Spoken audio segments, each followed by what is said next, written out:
Hey, it's Carly, Hey, it's Shamina. and we are Emotionful. So we are keeping with the theme for this season of, endings, transitional periods for people. So we have a guest today. So allow me to introduce him before we bring him in. Our guest today, his name is Tom Moshner, and this is his bio. These are his words, not mine. I'm reading. So Tom Moshner is a fireman for Pasco County Fire Rescue and a strength coach at Gorilla Bench Training Center. He is also a national and world champion powerlifter. Hang on, please excuse me. champion. Yeah. Ignore my dogs barking in the background. He is also a national and world champion powerlifter. I told him you would have lots of questions, so I can imagine that you will be asking you about that. While playing college baseball, he found himself enjoying training in the gym more than playing on the field. He pursued a new goal in powerlifting and found himself wanting to pursue the fire service after college. Interesting. So today we're going to talk with Tom. Hi, Tom. Hi, I'm Tom. Hi, I'm Tom. 51st dates. No one? You don't remember that? No. 10-second Tom. Hi, I'm Tom. Hi, I'm Tom. I don't remember that at all. Someone out there does. All right. Can you bringing him in? Oh, wait. Are you guys ready to get emotionally full?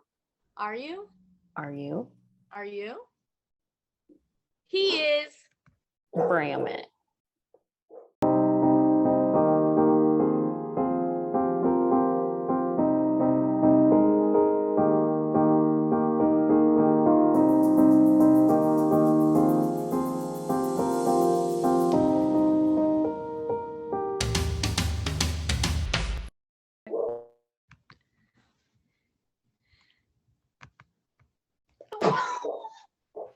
Sorry. All right, can you hear me now? We can hear you. All right, cool.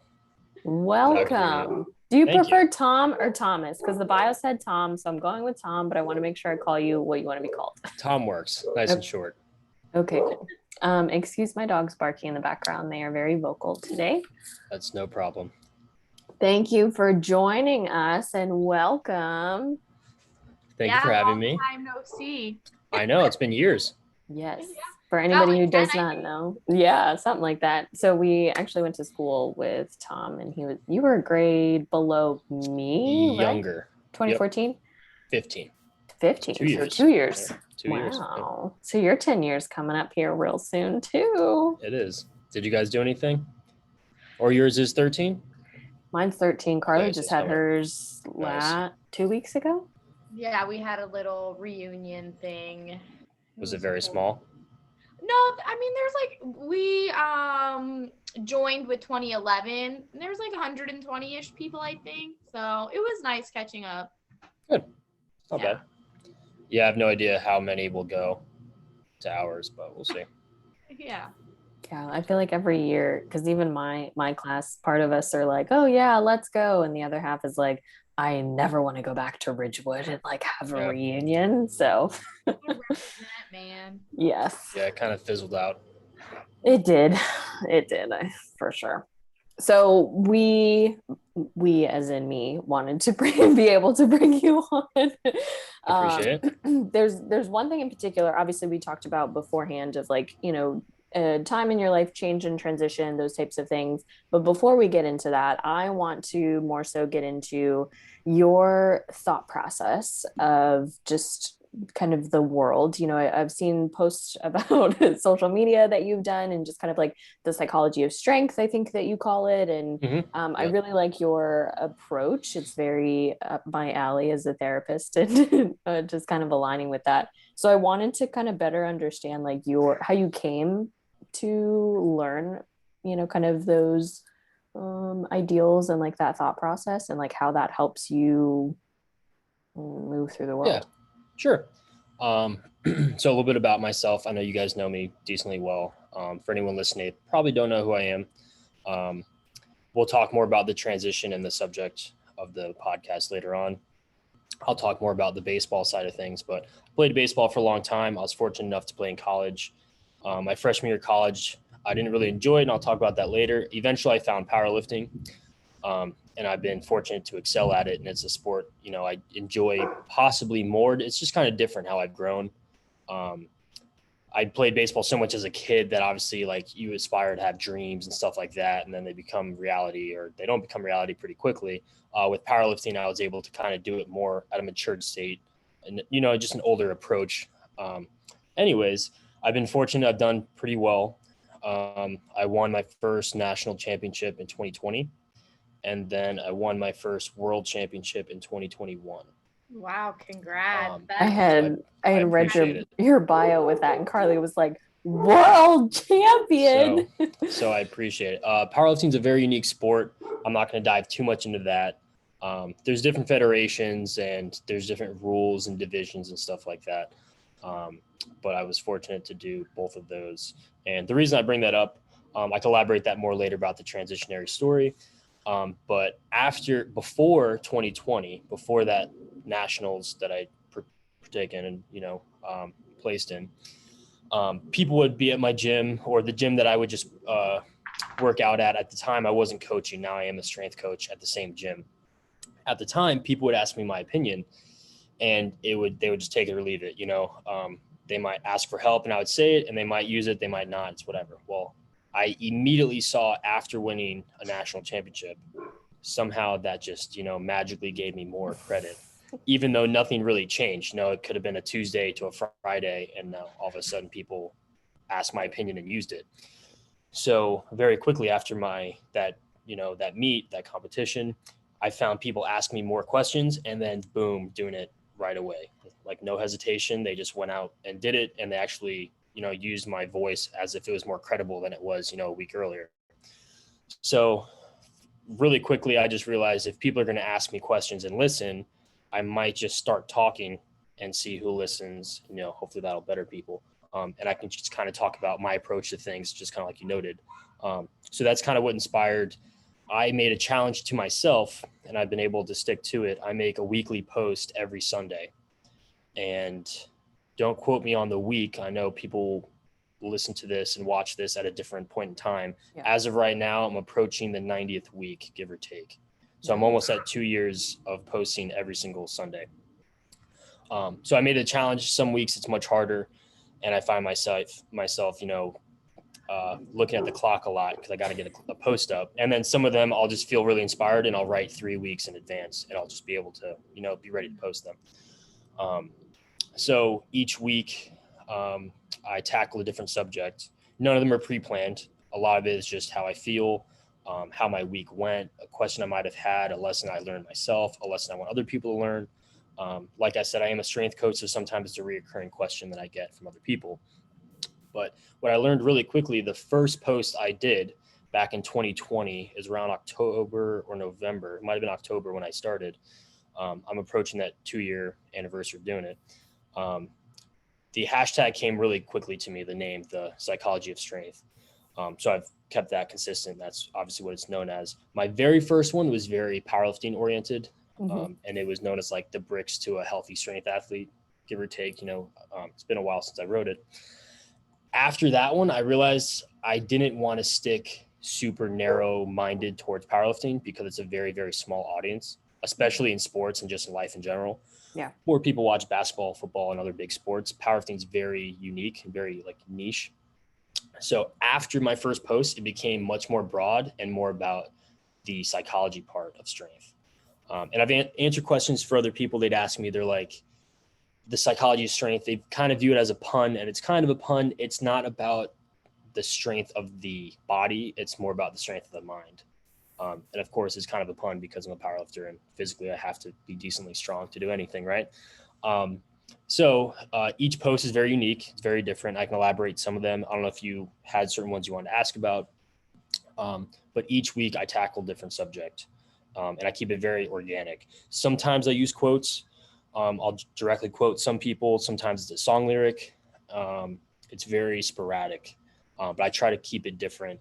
And I realized that I want to be very broad so that anyone can use it. Because if I just talked about powerlifting, it would probably never appeal to either of you guys if you don't even, know what powerlifting is. But if I could talk about just a life lesson that I can use for powerlifting, but in my job, my career, my field, my friends, my family, eventually when I have children, stuff like that, it's something like a lesson that can keep going forward. Yeah. Hopefully that answered your question. It did. And I love that because you're pulling off of like life experience, and it's not, something that's like super scripted, and it's almost like a dedication to like journaling, but on a more very like public platform, and being able to, kind of use that to like help others, or just kind of, spreading the word kind of thing. So I love that idea because I think when it comes from like experience, it's very like raw and so much more like powerful and empowering, as opposed to like, okay, I have to follow like this criteria and this needs to be done kind of thing. And I do something similar because I do social media for my job, and kind of like the mental health realm, and that's kind of the approach that I do too, is like what comes up with my clients that I'm noticing, or like what are patterns, or just kind of like life events that happen, and how can I make that relevant to put on a more public platform. Exactly. Because another thing was, if I stuck with just powerlifting, eventually it'd be hard to come up with new subjects. Yeah. But when you think about the strength of the mind, it's kind of limitless. Some of them are more focused on one thing or another. Sometimes they're pretty oriented about strength training and powerlifting, because obviously I've got a lot of friends and people that follow me about that subject. But I try to keep it very broad, and I always try to bring it back so that anyone can approach it from any direction for any reason. So yeah. I have a question.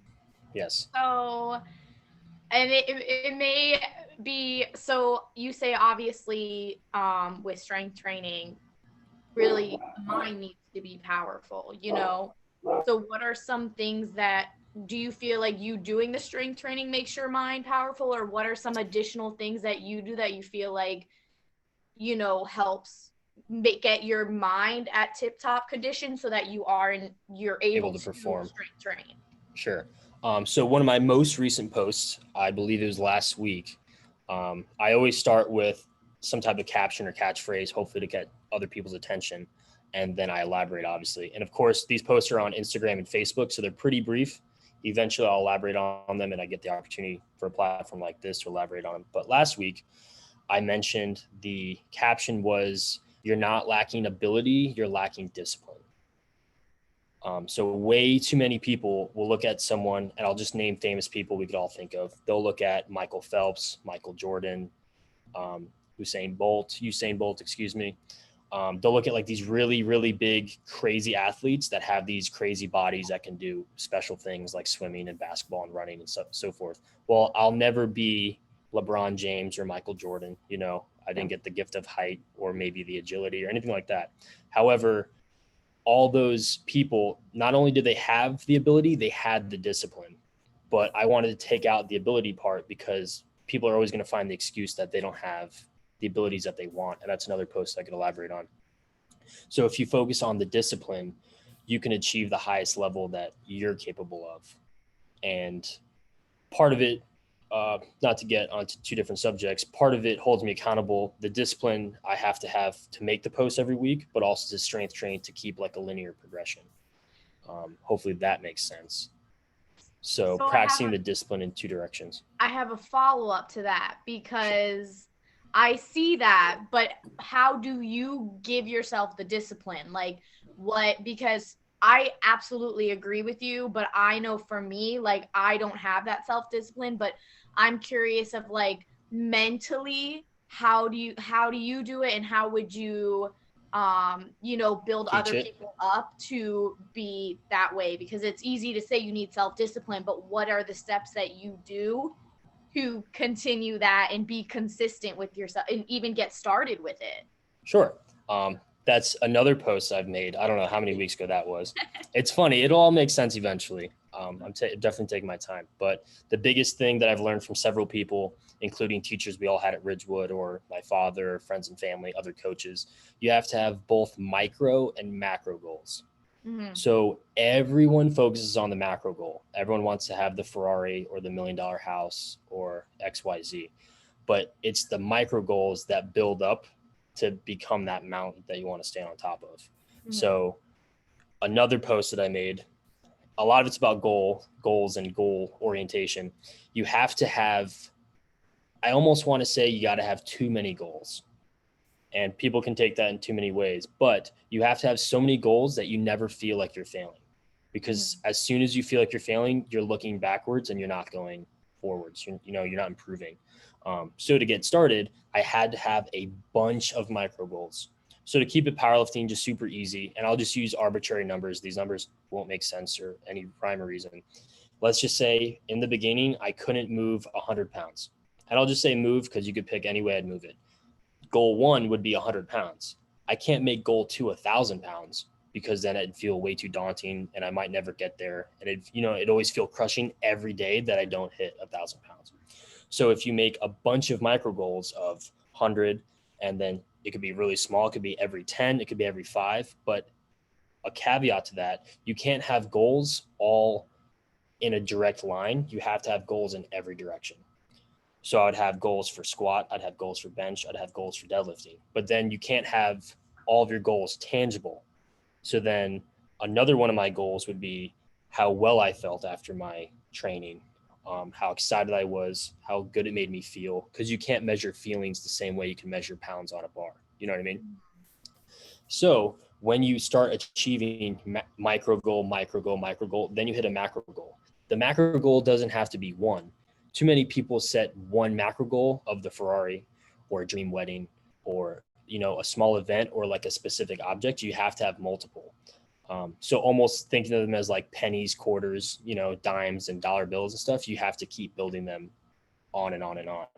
So to get started, you have to keep goals that are not easily achievable, but things that are realistic that are going to keep you motivated. And once you find the motivation, it's much easier to keep the dedication or the discipline.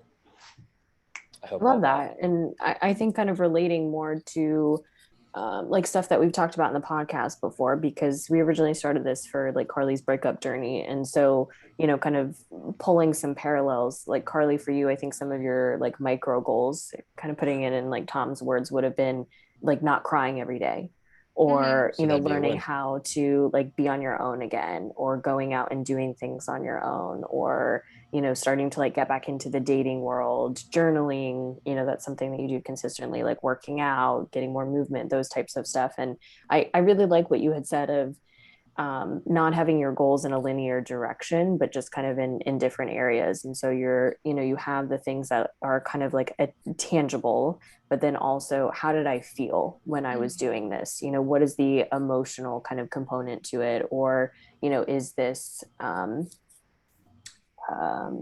what's the word that I'm looking for? Realistic. Because I think we set our goals so unrealistic and we have such high expectations that we never get there. And I use the analogy a lot with my clients of, you want to shoot for the moon, that like typical phrase, but you have to train how to be an astronaut first. And so I can definitely understand like that perspective. And I like that idea of just like having these different goals. And because I think once you have the smaller ones, the motivation starts to increase and increase and increase, and you feel more empowered. And then you find you have the discipline. Yeah. Sometimes you don't realize you have it until you have it, obviously. And just like you elaborated, when I say goals in different directions, you have to have them in all aspects of life. So there's many days where I'm not hitting the goals in powerlifting, but then I have to look and reflect. I'll talk about reflection later on. I have to have goals with my personal relationships, with my job, with my family, with my friends. Because if you only make those goals, like you said, in a linear progression, even if they're intangible or tangible, you're going to find yourself getting more and more narrow, just kind of digging a tunnel. Because any sport and really any passion can kind of become blinding, especially a sport like powerlifting. You can kind of lose your other relationships because you're only focused on those goals in the weight room or in the gym. But you have to have the same amount of goals in other directions. And that's why a lot of times I'll bring it back. I'll talk about cars and silly stuff like houses that everyone obviously wants. But it's always something you could easily think of. Everyone compares their car to something else they see, like a Ferrari. And I always use that because it's a big name brand, but your Ferrari could be a 1970 Chevelle, which is, a car that I really, really like. Your mountain or your peak doesn't have to be everyone else's peak, but just because it is to you, it should be just as much. Yeah, and I think like you had said, not to just have like one end goal, because I feel like what you're saying is very relatable in any aspect of life. So like not just with strength training, but if you were to take that out of it and you said like if you focus only on, let's say, your hobbies, but anything in general, if you only focus on your relationship, you're going to start losing all of the other Your aspects. career and your family. Yeah, so if you only focus on your career, you're losing. So it's really important, like I think even just as broad in general, to remember to give a little piece of yourself to each part, because you'll realize if you don't, you'll look back in retrospect and be like, oh wow, I lost this relationship because I stopped giving into it. And also with like the micro and macro goals, I was gonna say kind of like what Shamina had said of, you know, just little things of like waking up and just, even if that day your micro goal is waking up and getting out of bed, and like you said, you have to build up to macro goals. And just what you said now, like my peak might not be what your peak, my peak might be like at the end of this week, if I worked out 3 times, that is a peak for me. That's my mountain. And yours Exactly. might be winning a world champion, and it's okay. Exactly. And you have to have a lot of them. And I tell a lot of clients at the gym, because I work with all sorts of people. So too many people, like I said, will look at Michael Jordan and then expect everyone to be Michael Jordan. And there's really only one.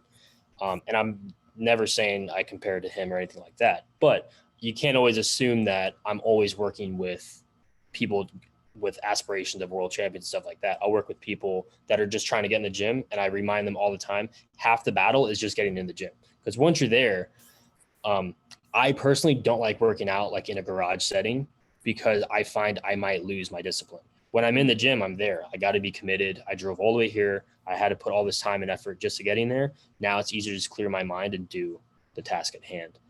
So I tell a lot of people, just like you said, if waking up is the big hurdle to get over, once you're up, it's much easier to do stuff, but it's much easier to just keep clicking snooze or not going to the gym, or just kind of being lackadaisical. But the micro goals hold you accountable, and the accountability helps you keep the discipline. Mm-hmm. No, absolutely. Not gonna lie, I'm that person that struggles to go to the gym, but it's okay. I'm like you. I don't have, well, I'm not gonna say you are this way, but I lack self-motivation. So like a home workout, I need the accountability of going to a gym, making that drive and being like, okay, I drove here, now let me knock this out. Whereas Exactly. like if I'm like, oh, I'll just do some crunches. I do like 2 crunches and I'm like, ooh, let me see what I'm gonna make for dinner. Yep, Let me walk exactly. So those micro goals are incredibly important. Yeah.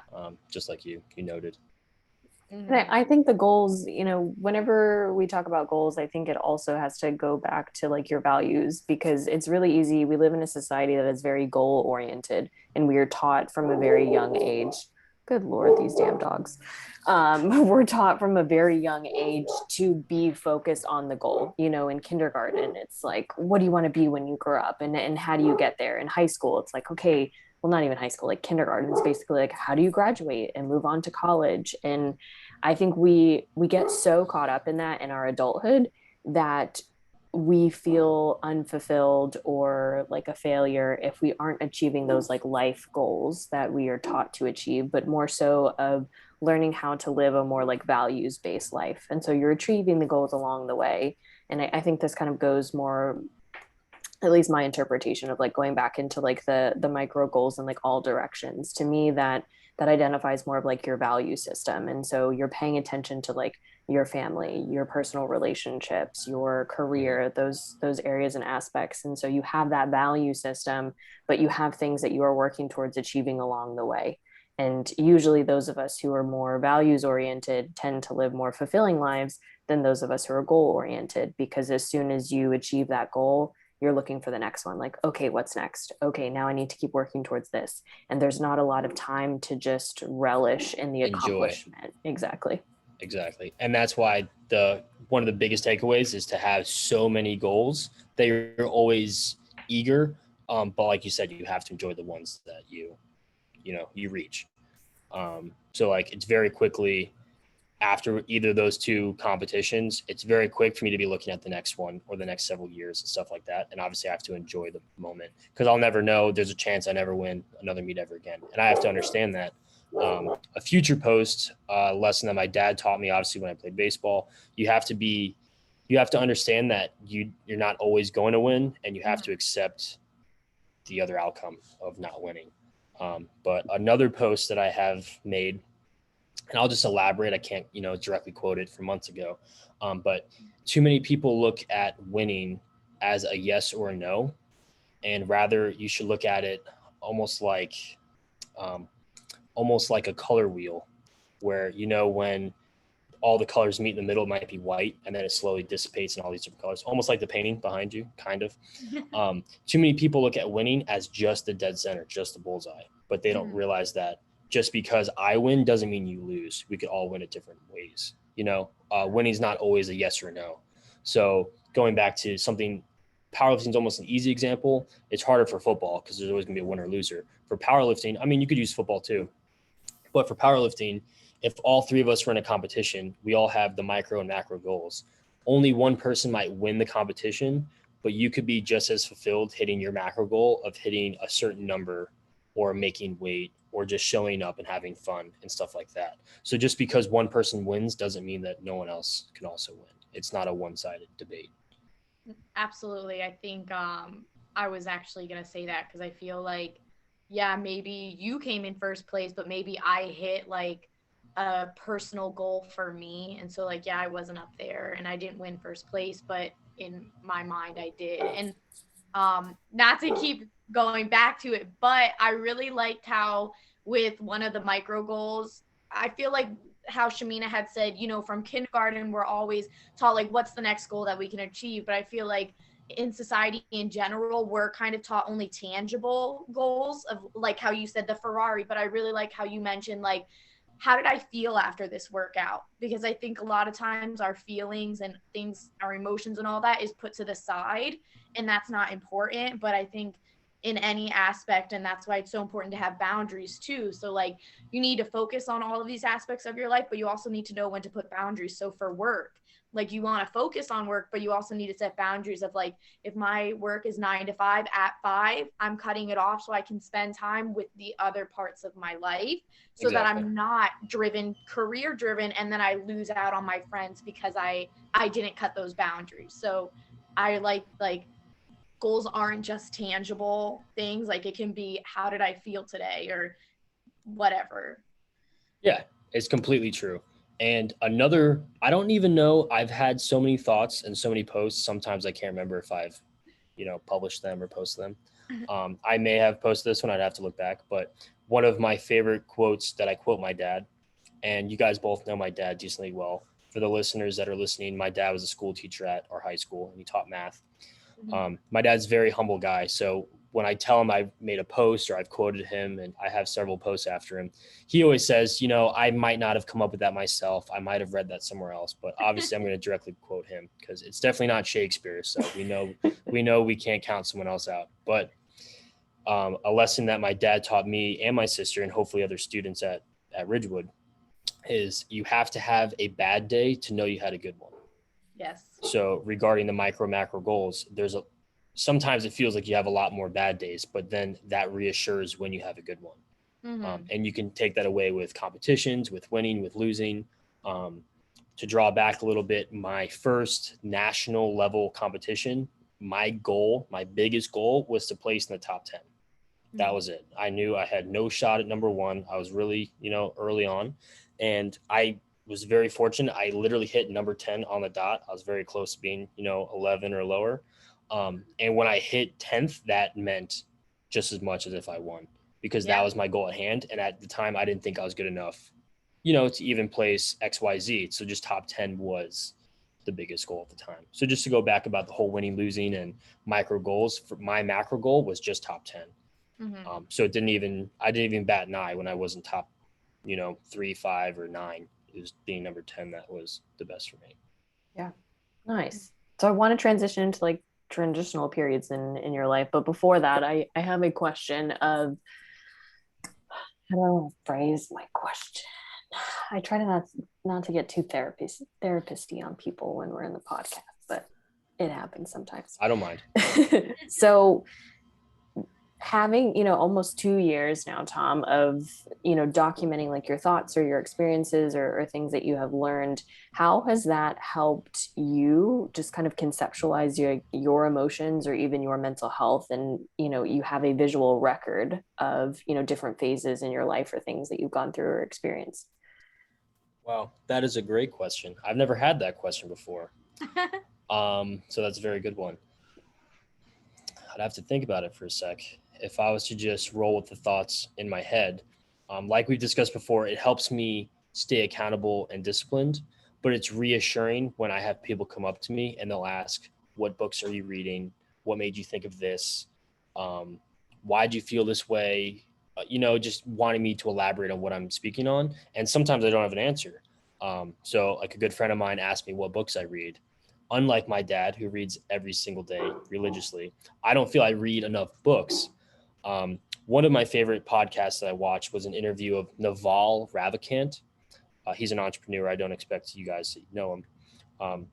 However, in one of his interviews, he said that, I don't want to misquote him, I think it's like 5 or 10 books, and I don't want to get too much on a tangent, but his theory is if you find 5 to 10 books, give or take, quality books, those are almost the only books you have to continuously reread throughout your life, and something that's so impactful. You don't have to just keep searching for A, B, and C.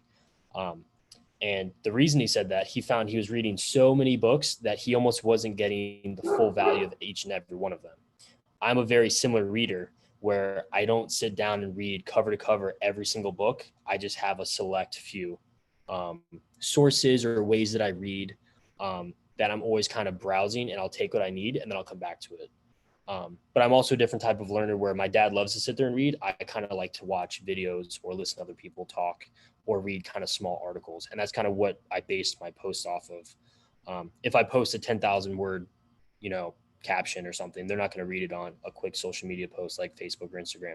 But if I keep it nice and brief, it's almost the way that I read. It's nice, short, and concise. And then hopefully next week it'll still stick the same way. I don't know if I got too much on a tangent regarding that. But it's reassuring when people ask me what made me do it or where I've learned these lessons, and it kind of reassures that what I'm saying isn't just empty. It's kind of affecting other people. Hopefully that answered. Did you have a follow-up question or I do. or you can remind me if I could answer the question better? I'm sorry if I got too much on a tangent. I have a follow-up. So is there any, because like Shamina said, I feel like we post based on what we're going through, whether we know it or not. I feel that way. So do you ever have any past posts, like maybe if you look and it immediately brings you back of like, I know I posted this because I was having a really hard time, whether it was physically or mentally? Do you ever have that where you'll look back? And if so, what kind of were some of those instances? So thankfully with social media, it's a gift and a curse. It'll remind you. And now I've done this for over a year. It'll come up. So like I said, I post every Sunday. I pick Sunday because hopefully if you read it on Sunday, you can implement that post throughout the week. You know what I mean? Almost like you're starting the week or before you start the week. Anyways, since the 2 years have gone by, all of the previous years now fall on the date of Monday. So I make the post on Sunday, and then sometimes I notice, the little reminder of what I did a year previously, and I'll kind of reread the post. Some posts I roll my eyes because my writing has definitely improved over the course of making consecutive posts, 80, 90 times now. But one of the posts that comes to mind, I might have touched on it before. One of the posts that got more traction compared to some other posts that I've made is I quoted, play the hand you're dealt. It's a saying that we all hear, often. And I elaborate in the post that every time, or at least it feels every time you hear that, it's always when you have the losing hand, right? So a relationship didn't work out, failed relationship, you might have been let go from a job or something. And it's always like, oh, that's the hand you're dealt, kind of like sucks to lose type thing. Well, the reason I wrote the entire post in 10 minutes in a Sam's Club parking lot. I was listening to a random song on shuffle, and the artist just said, the hand you're dealt. And it was more of like a breakup-y song. I wasn't even going through a breakup. I'm in a very happy. I'm engaged, relationship now. But anyways, Congratulations. thank you. It's like the sad, sappy song talking about the hand you're dealt. And for whatever reason, it just sparked this idea of the hand you're dealt. And just the entire post just hit me like a ton of bricks. And I had to just pull over and write as fast as I could. What I elaborated on was, and I'll talk about this in the transitionary period, my entire life leading up to around 19 years old when I started playing college baseball was baseball, baseball, baseball. And maybe I'll get into the transitionary period story pretty quick.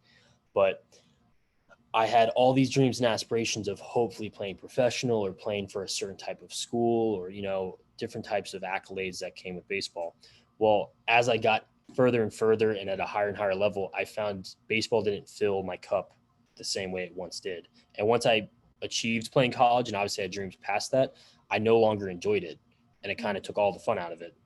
And for the longest time, I kept telling myself, this is the hand I was dealt. I'm not tall enough. I'm not fast enough. I'm not strong enough. Like, these are XYZ reasons why I'm not going to be pursued to play professional or continue my baseball career.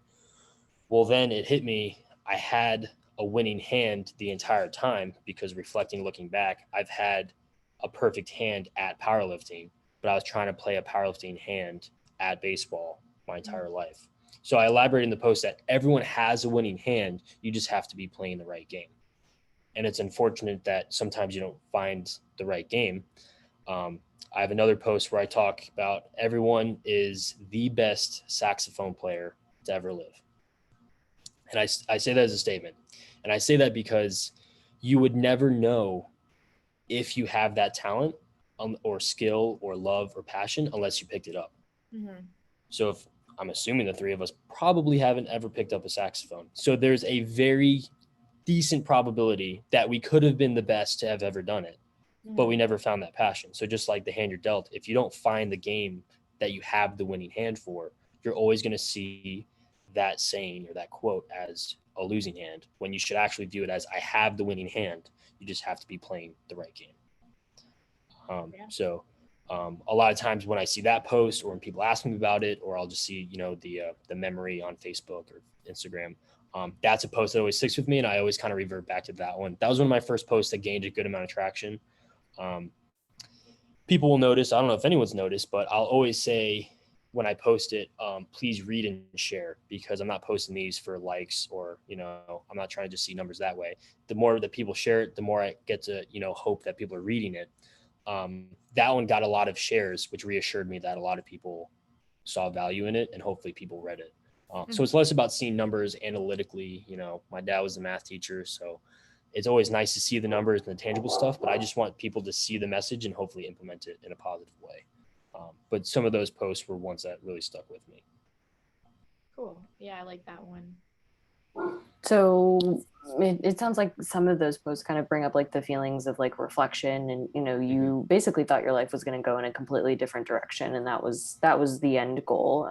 Exactly. It was more so like baseball and like high school, that was kind of the dream and where you were going, and then life had another hand that it dealt you, and you were able to be receptive to that and kind of exploring this other option. So can you elaborate a little bit more on getting into college and you're playing baseball, like this is what you want to do, this is what you've been working towards basically all of your life, it sounds like, and it's not fulfilling for you anymore? Yeah, so I started playing baseball at a young age with my dad, and looking back, and remind me to touch on reflection to answer part of what you were asking. Looking back, it was a great experience, that it was a bonding moment with my dad, and I look forward to eventually having children. Hopefully I could do the same with any sport, but no, I did enjoy playing baseball with my dad. You guys could already tell I'm very goal-oriented, and I can find discipline in a lot of things. I was very disciplined and goal-oriented. I, of course, had the aspirations to play professional baseball. And, in high school, it was about which college I can go to. Of course, I valued education just like you guys. So as the time got closer and closer to college, I had some offers or some traction with schools that I wasn't as happy with their education, or I wasn't willing to sacrifice every other part of my life to move to Minnesota or, upstate New York or somewhere, I would have had no other traction in other aspects of my life. So for the listeners, I played baseball at Pasco Hernando State College, which is the local state college. It happens to be a couple miles from our high school. I was able to still stay at home, obviously save money and be around my friends and family. So when I was picked up for the team, I was signed on an academic scholarship. So the baseball program didn't have to spend any money for me to be on the team. Thankfully, I was able to receive stuff through my academics. So that was a benefit. But when I showed up, I realized there were many more guys playing the same position that were picked up after me. So at a state college, you're only playing for 2 years. I was optimistic there'd be one guy ahead of me that was a little bit older that would, probably play more than I would, but hopefully I would, 60-40 split or something like that. I could get some playing time too. Well, when I showed up on day one, I found out there were 2 more catchers. I was a catcher. Now you have 4 catchers on a school that only plays for 2 years and only one can play at a time. So I found we had a 27-person roster. So we had 27 guys. Only 13 to 14 of us really played. I can't really say us because I was not one of them. So I found myself spending all this time and effort, and I still felt I was excelling at the sport. I still felt I was getting better. Certain players played for certain reasons. That's beyond me. It's kind of in the past. But I found I was spending all this time, and I wasn't getting the same fulfillment I once was. So it hit me like a ton of bricks when I had all these goals and aspirations, all these macro goals that I felt were getting further and further away. And one of, the saving graces was I found myself working out in the gym, and I actually found myself enjoying that more because I started investing more time in that because, I wasn't playing. So why was I going to just keep beating myself up over getting better and better at baseball? And it just kept sitting on the bench, not enjoying it. And it just kept kind of sucking the fun out of it. So eventually the transition year period was, hanging up the cleats and deciding, baseball isn't for me. I'm not going to play pro. I'm not going to continue playing college ball, or at least I don't want to anymore. And I'm not going to try to pursue playing professional anymore. So thankfully, I happened to find that passion in the gym. So my giant transitionary period was realizing I had to sacrifice the dreams that I had and find new ones. So I just kind of happened to be in the gym, and at the time I wasn't powerlifting. I didn't really know what it was or much about the sport. I was just working out in the gym, and I kind of just tunneled my energy from baseball into the gym, and eventually I found powerlifting. But the transitionary period was really, really heavy because what I wanted to elaborate, especially on the podcast when you told me the topic, personally, regardless of how anyone else viewed me, looking back and reflecting, and I'll elaborate on the reflection later, is that looking back, I made baseball way too much of my identity. So when I gave up on the dream, it was devastating, like incredibly crushing. When a lot of other players, whether they stopped playing because of, their talent wasn't good enough for the next level, or they got injured, or any other reason, financially, family, everyone leaves the sport for a different reason. It felt so heavy on me because I had tied myself so much to the sport that when I let it go, I felt like I lost part of myself. So that was incredibly hard. And one of the big lessons it taught me was kind of what I talked about with goals. I couldn't have all my eggs in one basket. I couldn't have all of my macro goals for my entire life based around a sport or or tangible or intangible object. It can't just be about obtaining the Ferrari because there's a chance you never do, but it also can't be chasing a feeling you don't know if you're going to feel because you're not relishing in the moment. So my transitionary period was realizing that a skill, a passion, a person, a thing couldn't be my identity. I had to be myself. And then I have a quick question. Sure. So from the time that you kind of self-accepted that, baseball wasn't the route you wanted to go, how long though before you actually made the decision to leave baseball? Because I feel like, especially with what you're saying, it was so passionate, devastating and everything that I think sometimes, even though we know it, we're still not ready to admit it out. So how long was that journey for you? I couldn't say an exact amount of days. You could argue my entire freshman year of college.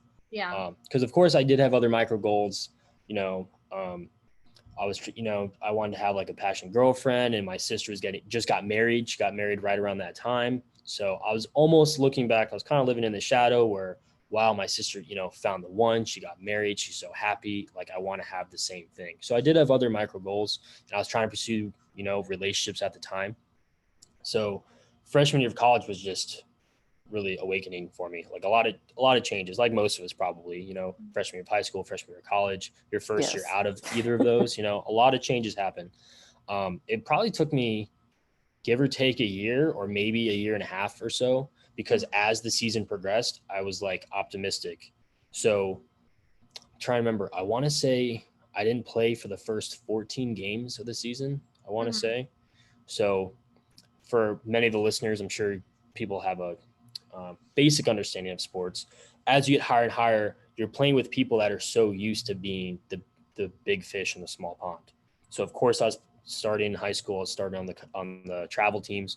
Well, then you have a college team full of 27 guys that all are used to being, top three, let's just say, or the starting nine, because you got 9 players in the field. That eventually doesn't happen. So it was a transitionary period of being a starter to not being a starter, and then keeping that optimism. And then after 14 games, it starts to fizzle out.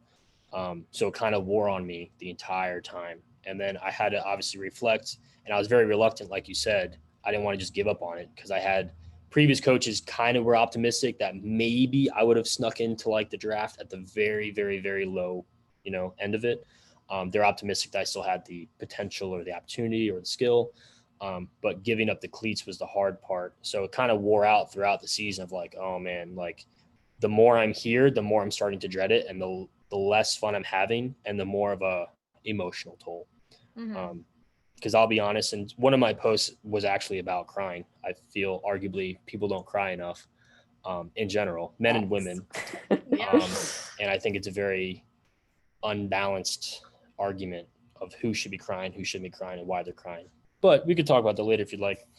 I might have to reference that post. It's been a while. Yeah. But I found myself crying a lot, not in a healthy way, of almost like mental breakdown. Not so much, I know the therapist is here. Not so much that I was having anxiety attacks or anything. It was taking such a toll out of me that I wanted XYZ so much, and none of it was happening, and it wasn't in my control. And I had to accept that, I kind of had to move on and grow. So to say one last thing, and I'm sure you guys have follow-up questions, I had to realize that obviously baseball couldn't be my identity. I had to realize that I am me, obviously. Mike Posner is one of my favorite artists. I've got many. And he talks, one of his lyrics is, he talks saying, I'm not going to say it in the right order, but I'm not my clothes, I'm not my beard, I'm not my hair. And he's making all these references, and I can't recite the song off the top of my head right on the spot. I apologize. But he's saying all these attributes that people make their identity isn't actually them. You could always get a haircut. You could always change your clothes. You could always do X, Y, Z. So I could always play a different sport, but I couldn't just keep baseball or the concept of being something else as my identity. I had to be me. So a big lesson that they taught me was I couldn't let another thing become baseball. I couldn't just remove baseball and insert something else. So obviously I started to have more and more hobbies and goals. And obviously the micro macro goals spread really vast in those directions. But it taught me to not let something become my identity. Not that I'm guarded, but that I'm able to grow beyond that and almost not be so immature that one thing can define me. Because for a long time, it was always baseball. Whether people viewed me as that identity or not, I can't really, say. But that's how I viewed myself looking back. Yeah. And I think so many of us can like identify with that, because even as like you're telling that, the biggest thing that comes up for me is like in high school, I was the smart kid, and like school, being good at school, all of that was so tied into my identity. Going to college, you do the same thing. Like I need the 4.0, and that means something to me, that gives me value. And I can remember like after I graduated with my master's degree, I was like, what the fuck do I do with myself now? Like I'm no longer a student. I'm not working to get the grade, to get the A, to get the whatever it is. And so how do I define my self-worth now if it's not like in this student role or kind of this achievement based type of mentality, which I think a lot of us can identify with. And we get so stuck in our identities and so scared of what happens if I let this go. Who am I if I don't have baseball? Who am I if I'm not a student? And that, I think that journey is a really challenging one for a lot of us. And it usually hits us like in our early adulthood. And I joke a lot with my clients because there's always, like as you approach 25, it's like the midlife crisis type of mentality. And I tell them, like that is a very real thing, because we start to evaluate, kind of our lives and our identity. And that is where we see a lot of these shifts also start to occur, because we recognize that the things that we've been doing may be old, or they don't belong to us, but they belong to other people who have put us in those roles. Exactly. Well, Continue. sorry. I was just gonna say, I agree, and you had made a statement about, like kind of accepting, that baseball wasn't your life. And I think, and then you like had said about the crying and everything, and it brought me back because I feel like kind of when I think we are realizing that we're maybe dealt a different hand, or, we're dealt the hand we weren't expecting. We thought we were going to have baseball, and now we have this. When you're transitioning and you kind of hit that low point, I feel like that's when we start to open up and kind of give back into ourselves, like where you had said, like you were crying then negatively, but now you're like, we don't cry enough in general. And I think that's because we're scared to let that parts of us be seen.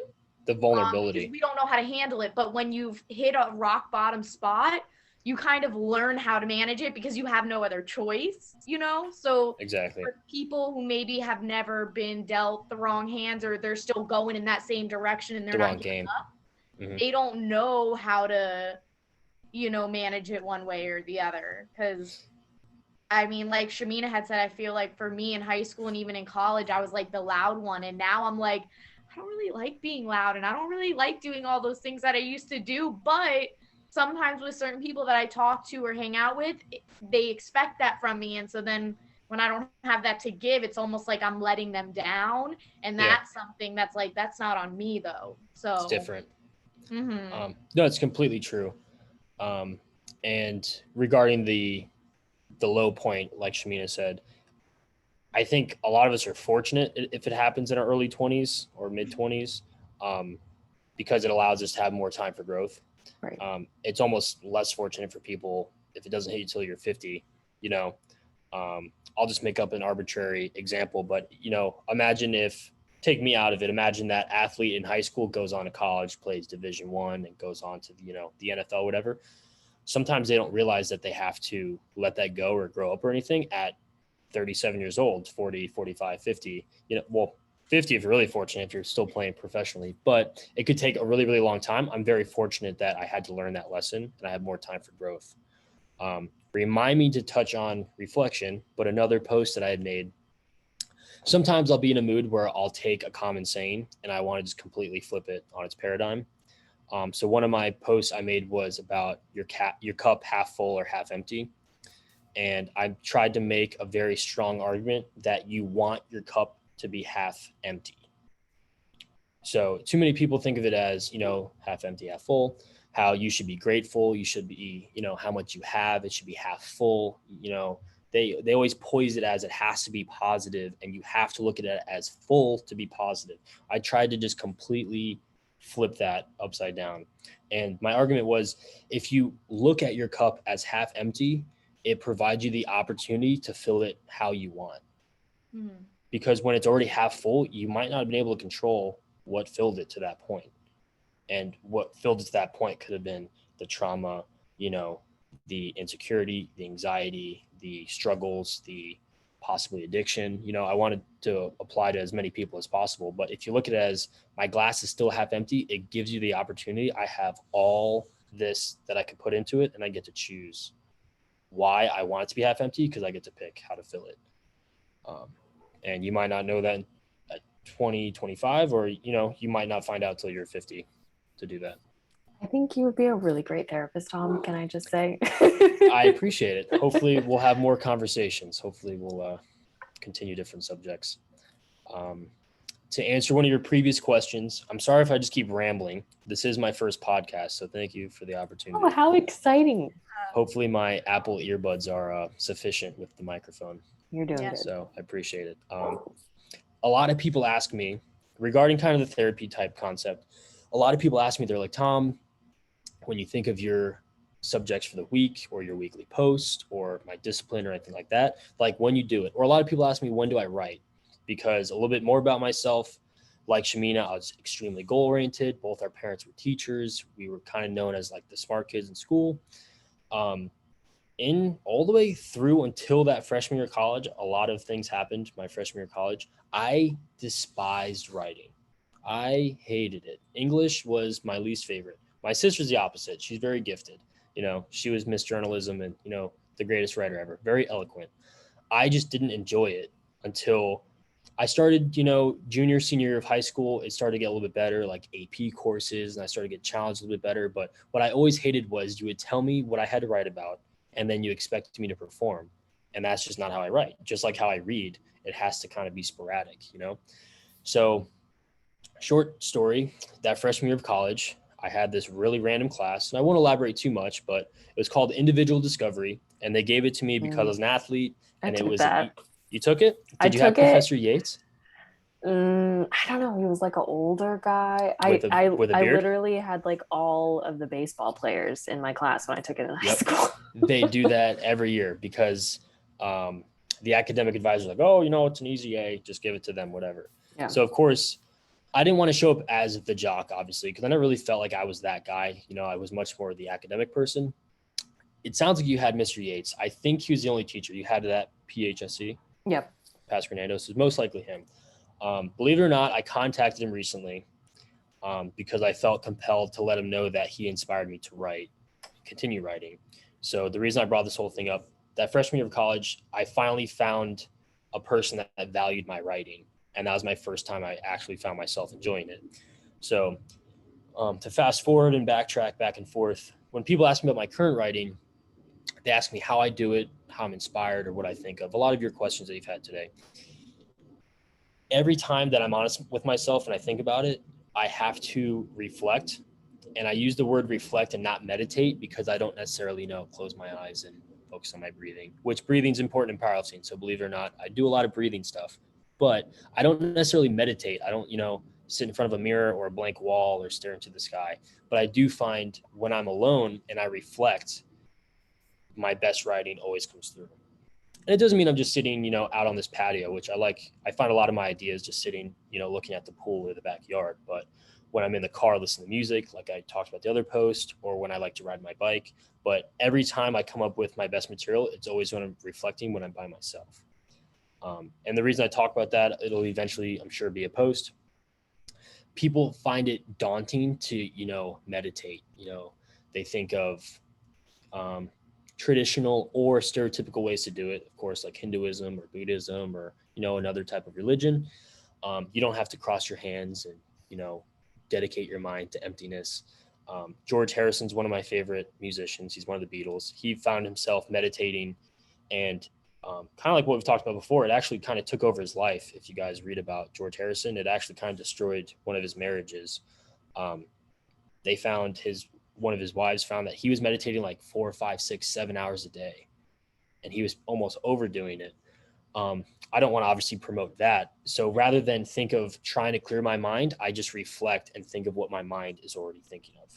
And of course, we can go deeper down psychology versus the subconsciousness and the consciousness. But when I'm alone, I get to just think about what I've had throughout my day, the goals I have at hand, a lesson that I've been taught, a lesson I wish I could have taught myself if I could have gone back, a great lesson that, my dad taught me. And reflection has kind of been a greater attribute to me rather than meditation per se. Mm-hmm. Well, I like that too. I think that's great. I wish more people did do it. As you said, I don't think enough people do it. But I think, in my opinion, I feel like people don't do it because in this fast-paced world, that is causing, like, that's asking for you to slow down a bit. And I think that because we've been so fast moving, people don't know how to slow down and just like kind of detach for a minute, and it's scary because then they are left with their own thoughts. So for you, obviously, you are reflecting on them and you're aware of them, but for some people, being with their own thoughts is like a no, because they don't know what to do with that. I think for me, like, 2 years ago or whatever, I did it, but I didn't like it. But now, because I forced myself to do it, now I like it. I like being alone. I used to not like being alone. Now, sometimes I would sometimes I choose to stay home instead of go do something because I'm like, no, I like this alone time, Yeah. To hopefully answer, it wasn't a direct question, but we're all very, very busy people. Thankfully, we did find the time to get together at the same time. I'm very fast paced. I do all sorts of stuff. I never elaborated earlier. I know both of you know I am a firefighter for Pasco County Fire Rescue. So you work 24 hours on, and then you're off for 48 hours. So between that and being a strength coach, I'm just, I find myself very busy. I just have to find the time, just like anyone else, where I happen to be by myself and I have to capitalize on it. So I really enjoy the drives to the gym or riding my bike, even though sometimes it gets annoying because the gym is not very close, but I get to capitalize on that time of reflecting rather than just listen to music or talk on the phone or something like that. And just like you said, sometimes I almost don't want to make the phone call or call someone back because I want that time to myself. And it's almost a dedicated time where I have to drive to and from work or to and from my house. I might as well capitalize and use that as time to reflect. So hopefully more people can just find the time they already have. Yeah, and I feel like for you, you find the time because you've made it a priority that you want to reflect on your day or your week or whatever you find the time. Whereas some people, they're not comfortable with that, so they'll never find the time because it's not a priority for them. Yeah. I would argue, Tom, that is your own form of meditation. I talk to my clients a lot about how meditation is not just like sitting there and clearing your thoughts and focusing on your breathing, because unless you're extremely self-disciplined and experienced, that is not a helpful form of meditation for people. But you have found your own flow and a way to just kind of process and sit with your own emotions and like what's coming up for you, which I think is fantastic that you've been able to like define that for yourself and find it in a way that works, and building it into things that you're already doing. It's an easier habit to like sit and reflect when you're driving in the car than, okay, how do I create this, how do I fit this in my day? Well, if you pair it to a behavior that you're already doing, it's a lot easier to maintain that moving forward. Exactly. And you can make it a micro goal. I just fell into it. So some of these posts, I didn't realize I was doing some things. And then sometimes I'll look back and I'll have to ask myself, how did I achieve this goal? And sometimes it wasn't like a definitive thing. I'm grateful that we didn't really touch on intrinsic motivation. I happen to be incredibly intrinsically motivated. I'm sure that's kind of become clear. But sometimes I'll look back and be like, what did I do so different where I kind of excelled at this period of time, for this competition or this achievement? Or it doesn't have to be achievements. Like, I don't want it to just be always tangible things, but sometimes I'll have to reflect and be like, what did I do so different that I didn't realize I was doing? Sometimes you're lucky and sometimes you're unlucky. Sometimes I find things that I shouldn't have been doing by doing that. And I find things that were holding me back. But the more people do that themselves, will not only help them, but then the more that they spread that message. And that's kind of the whole point of my weekly posts. Sometimes they won't help people, but I'm optimistic that they do. Even if it just helps one, obviously it's bettering more than just myself.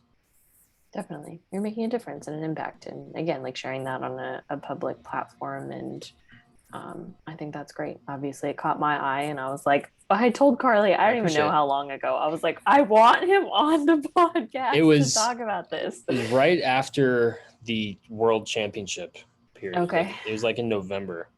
Because a lot of things happened. Obviously, a lot of people reached out and I was really grateful. And unlike baseball, I used to do a lot of things in baseball or have goals in baseball so that I would get recognized. And obviously I found there's almost a toxic trait. It helped me get better and keep that discipline, but not always for my betterment. You know what I mean? Mm-hmm. So I try much harder now to do things for me, not just to be recognized. But it was reassuring that after, I did the meet in November, that you reached out and other people kind of reached out and they kind of valued what I posted about and what I talked about and hopefully what I did. and hopefully what I reflected. Yeah. Nice. This is just totally off topic, but something I thought of. I would be super interested in like finding research of those of us who like in high school, were so like academically driven, or like that's part of what we were known for, and how that impacts, like post school, and just like our personalities and those types of things, and how, if our, would we still be the same if our parents weren't, at our high schools and teachers and that kind of stuff. There's And a lot of variables. yeah. So just sometimes variables we don't realize, having siblings, Oh, yeah. So like Shamina, or like my dad, or like my sister, all of you guys are very, very successful, and especially successful in high school. So I had the dream and the goal to follow my dad's footsteps. My dad graduated valedictorian. I have no idea if that was his goal or not. Obviously he's very, very smart. He did well. So growing up, I was like, I want to do this because my dad did it. He never once put pressure on me. And then, my sisters did very well. She graduated top 10. I don't remember what number. And then, I made it that goal. I graduated like Shamina. I graduated salutatorian, I believe, right? Salutatorian, I remember, right? Yeah. I was at the graduation. But I had those positive reinforcements, positive people, where both my parents were school teachers. My sister did well. I had someone's footsteps to follow. It might have been harder for her because she didn't have as many footsteps to follow, because she didn't have an older sibling. But I just question, if I didn't have a sibling, because I know your brother did really well in high school as well. Yep. That'd be another weird variable, like because our parents were teachers or we had successful siblings, how that would kind of turn out differently. Definitely. So we appreciate you taking the time out of your very busy schedule, it sounds like, Tom, to just kind of talk with us. And if you feel comfortable, can you tell people like your social media handles? So if they do want to be able to, kind of like follow you and just kind of your own journey, where they can do that at. Sure. So my name is Tom Moshner. I know a lot of people mispronounce or don't realize my name. So on Instagram, it's Tom, Tom, Moshner, Moschner _GBTC. And that's just the name of our gym. It stands for Gorilla Bench Training Center. That's my name on Instagram. I make the post every week on Sunday. I'm not so disciplined. It's not always the same time on Sunday. So sometimes it's pretty early, sometimes a little late. Depends, how well I wrote the post. But I do make the post every Sunday. I'm grateful I haven't missed one. My goal is to keep going, obviously. I have no plans of slowing down that. And then I just literally reshare it exactly identical, copy paste onto my personal Facebook.